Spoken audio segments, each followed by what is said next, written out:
Pokrajinska vlada za roboty na rekonstrukciji ortopedske kliniki Kliničного centru Vojvodini i nabavku najsoučasnejšej medicinskej opremi vydvojila 114 milioni dinari.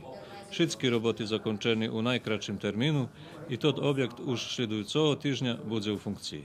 Korak po korak uspećemo u našoj nameri da... Kročaj po kročaj uda nam še rekonstruovat všetky objekty kliničного centru, regionálni špitali u Vojvodini i porihtame še toho roku za počatok vybudovi blokov B i C u sostave toho kliničного centru. Pred nama je rekonstrukcija. Pred nami teraz rekonstrukcija oddeljenja za intenzivnu terapiju, kliniki za neurohirurgiju, kliniki za vaskularnu hirurgiju, zakončeni projekti za urologijnu i kliniku za rekonstruktivnu i plastičnu hirurgiju.